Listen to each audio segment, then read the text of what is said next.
Συνεχίζοντας, το κτίριο αυτό, όπως σας είπα, σχεδιάστηκε από τον Θεόδωρο Βαλιάνο, ο οποίος ήταν μηχανικός του στρατού και είχε ασχοληθεί και γαλουχηθεί στην Τσαρική Ρωσία, όπως είπα. Ξεκίνησε τον Ιούλιο του 1828, τον Οκτώβριο του 1828 και ολοκληρώθηκε τον Ιούλιο του 1829 για ένα κτίριο τεράστιο. Γι' αυτό παραχωρήθηκαν 55 στρέμματα. Η έκταση την οποία θα καταλάμβανε το κτίριο περιλάμβανε μπροστά έναν μεγάλο ελεύθερο χώρο, στον οποίο υπήρχαν δεντροφυτεύσεις και προοριζόταν για να καλλιεργούν τα παιδιά τα οποία βρισκόντουσαν μέσα, να καλλιεργούν διάφορα φυτά. Αυτή η έκταση, για να καταλάβετε τη σημερινή της μορφή, περιλαμβάνει το σχολείο το οποίο ήταν, το γήπεδο το οποίο κτίστηκε αργότερα και έφτανε μέχρι τη θάλασσα. Δηλαδή ήταν ένας πάρα πολύ μεγάλος χώρος.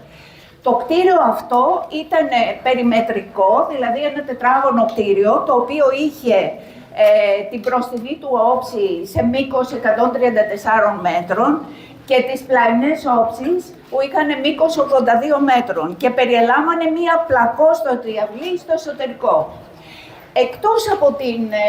Εκτός από την τροφή, τη στέγη και το ρουχισμό που παρήχε ο Καποδίστριας στα παιδιά, τα ορφανά που ήταν εδώ, υπήρχαν πάρα πολλές άλλες πλευρές. Δηλαδή, μορφωνόντουσαν, μαθαίνανε τέχνες, είναι οι πρώτες τεχνικές σχολές οι οποίες δημιουργούνται εδώ και υπήρχαν εργαστήρια ξυλουργικής, σιδηρουργείο, υπήρχε βιβλιοδετείο, ορολογοποιείο, δηλαδή πάρα πολλές τέχνες οι οποίες θα τους επέτρεπαν μετά να βιοποριστούν. Ακόμη υπήρχε ένας τεράστιος πολιτιστικός πυρήνας που για πρώτη φορά εμφανιζόταν στην Ελλάδα. Υπήρχε το πρώτο αρχαιολογικό μουσείο, υπήρχε η πρώτη εθνική βιβλιοθήκη, ακόμη υπήρχε η πρώτη ορεικτολογική συλλογή και ακόμη υπήρχε χώρος που μαθαίναν μουσική, βυζαντινή και ευρωπαϊκή. Δηλαδή ήταν ένας τόπος όπου υπήρχε μάθηση και πολιτισμός εκτός από περίθαλψη. Ακόμη, εδώ ιδρύθηκε το κεντρικό σχολείο, στο οποίο διδάσκονταν μαθητές για να γίνουν δάσκαλοι με την αλληλοδιδακτική μέθοδο στα σχολεία της Ελλάδας. Άρα υπήρχε και αυτό το πρότυπο σχολείο.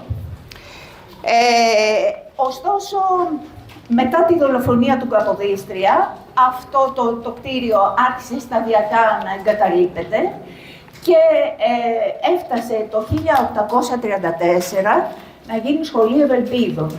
Ήδη από το 1835 είχε διατυπωθεί η πρώτη ιδέα ότι θα μπορούσε να χρησιμοποιηθεί λόγω του τρόπου που ήταν διαρθρωμένο, επειδή ακολουθούσε την διάταξη, την αρχιτεκτονική των κολεγίων της Ευρώπης του 18ου αιώνα, δηλαδή αυτή την περιμετρική διάταξη, θα μπορούσε να χρησιμοποιηθεί σαν φυλακές. Έτσι, δικαιολογείται και η πρώιμη φυλάκιση του νικηταρά του Κοφάου, του Νικήτα Σταματελόπουλου, όπως ήταν το όνομά του, ο οποίος παρόλο που αθωώθηκε, το 1840 μεταφέρθηκε εδώ από τις φυλακές Βαλαμιδίου και έμεινε περίπου ένα χρόνο στα υπόγεια που ήταν ανήλιαγα και γι' αυτό το λόγο βγήκε τυφλός και εξαιρετικά εξασθενημένος και πέθανε πάρα πολύ γρήγορα μετά την απελευθέρωσή του. Το 1841 αυτό το κτίριο λειτουργήσε σαν λιμοκαθαρτήριο. Το 1854 έως το 1860 φαίνεται ότι εγκαταλείπεται. Υπάρχουν μαρτυρίες περί ηγητών γι' αυτό. Και το 1860 μετατρέπεται σε φρονοκομείο για να καταλήξει, όπως σας είπε η Αντωνία, το 1880 να γίνει φυλακές. Δεν ξέρουμε ακριβώς ποια ήταν η πορεία της μετατροπής των κτηρίων σε όλες αυτές τις διαδοχικές χρήσεις, γιατί πραγματικά δεν έχουμε σχέδια για αυτή την... Έχουμε μόνο μερικά σκαρυφήματα, σαν αυτό που θα δούμε έξω, το οποίο μας δείχνει τον τρόπο που ουσιαστικά μετατράπηκε το κτίριο σε φυλακές.